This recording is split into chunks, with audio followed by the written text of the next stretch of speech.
Excellent teaching for me is when the tutor enables the learners to be fully engaged 100% of the time.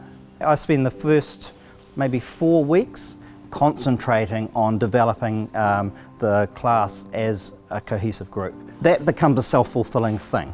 They start looking out for each other. If we get somebody who's disruptive in the classroom, they all start straightening that person out, and it sort of resolves itself. Particularly with the younger groups.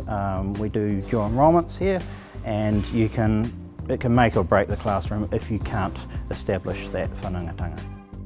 I would say he's a really supportive teacher both inside and outside the classroom. He was really good at making sure that everyone in the class sort of knew what was going on. He was really good at explaining things in a way that sort of made sense to everybody, but also at the same time, he was good at making the learning experience entertaining.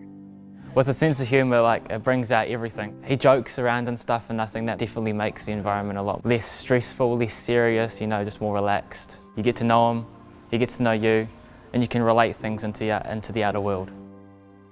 He's quite good because, you do a little bit of paperwork in the morning and then get in the workshop and the rest of the day, so he's quite balanced with the way he teaches.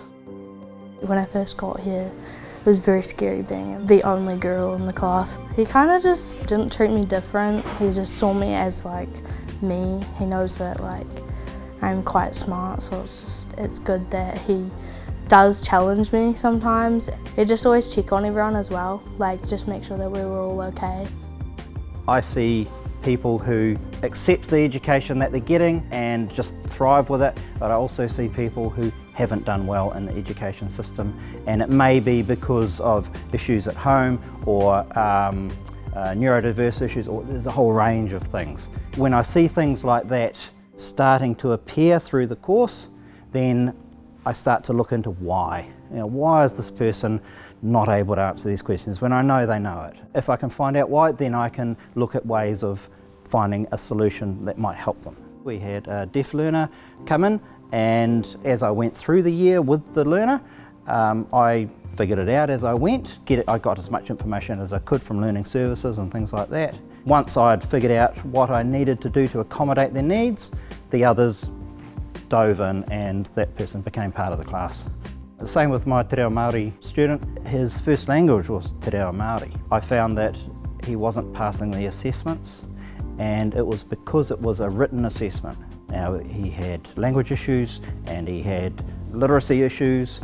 What I did find though was that in conversations with him in class and after class and that sort of thing, I'd get these little poppets of information coming out, and I realised that he actually knew the subject. He was able to articulate it, and that got me thinking about how on earth I could use that sort of conversation to check off the key points that would meet the GPOs. Basically, I translated the whole program into a series of professional conversation assessments, and I found that it was actually transferable to other learners who didn't have the same issues, but were in the same boat in terms of written exams. And by having a literal conversation with them, it was possible to assess their understanding. Gives them a better opportunity to be successful. It's not about ticking boxes, it's about actually getting them engaged and working in our program that we deliver.